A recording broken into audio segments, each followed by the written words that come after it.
This video sponsored by BuyMode. நீங்கள் BuyModeல purchase பண்ணக்கூடிய எல்லா ப்ராடக்ட்ஸும் உங்களுக்கு ரொம்ப கம்மியான ரேட்லேயே கிடைக்குது. இது நிறைய ஆஃபர்ஸும் ப்ரொவைட் பண்ணுறாங்க. ஸோ இதோட லிங்க் உங்களுக்கு டிஸ்கிரிப்ஷனில் கொடுக்குறேன், யூஸ் பண்ணி பாருங்கள். அதிகாலை 3 மணி முதல் சென்னை உட்பட தமிழகத்தில் 20 இடங்களில் NIA அதிகாரிகள் ரெய்டு.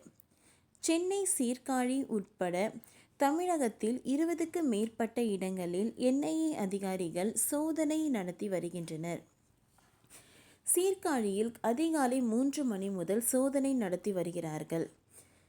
தீவிரவாதம், பயங்கரவாதம் உள்ளிட்டவைகளுக்கு ஆள் சேர்ப்பு, நிதி திரட்டுதல் உள்ளிட்ட குற்றங்களை தேசிய புலனாய்வு அமைப்பு எனப்படும் NIA தடுப்பதும் அச்செயல்களில் ஈடுபடுவோரை கைது செய்வதும் அதன் பணியாகும். இந்த நிலையில் IS பயங்கரவாத அமைப்புக்கு ஆள் சேர்க்கும் விவகாரம் தொடர்பாக தமிழகத்தில் 20க்கும் மேற்பட்ட இடங்களில் தேசிய புலனாய்வு முகாமை அதிகாரிகள் சோதனை நடத்தி வருகிறார்கள். சென்னையில் புரசைவாக்கத்தில் உள்ள ஒரு அபார்ட்மெண்ட்டில் இந்த சோதனை நடைபெறுகிறது. சீர்காழி திருமுல்லைவாசல் கிராமத்திலும் பாசல், நசீர் ஆகியோர் வீடுகளில், அவர்களது உறவினர்களின் வீடுகளிலும் சோதனை நடத்தப்பட்டு வருகிறது. அதிகாலை 3 மணி முதலே இந்த சோதனைகள் போலீஸ் பாதுகாப்புடன் நடத்தப்பட்டு வருகிறது.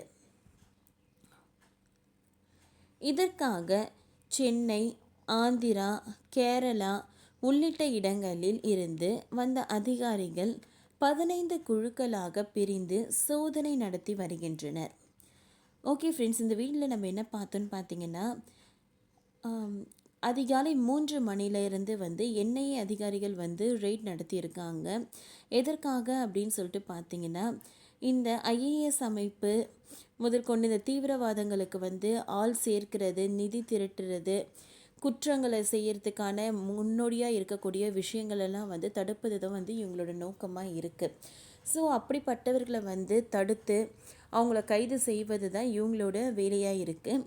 இந்த சோதனையில் தான் 20க்கும் மேற்பட்ட இடத்துல சோதனை நடத்தி கொண்டு இருக்காங்க. இதில் முக்கியமாக பார்த்திங்கன்னா, பாசல், நசீர் அப்படின்னு இருக்கக்கூடியவங்க வீட்டில் அவங்களுடைய உறவினர்கள் வீட்லேயும் முக்கிய சோதனை நடத்தப்பட்டு இருக்குது. ஓகே ஃப்ரெண்ட்ஸ், இந்த வீடியோ உங்களுக்கு யூஸ்ஃபுல்லாக இருந்திருக்கும்னு நினைக்கிறேன். இந்த வீடியோ உங்களுக்கு பிடிச்சிருந்ததுன்னா லைக் பண்ணுங்கள், ஷேர் பண்ணுங்கள், சப்ஸ்கிரைப் பண்ணுங்கள். தேங்க்யூ.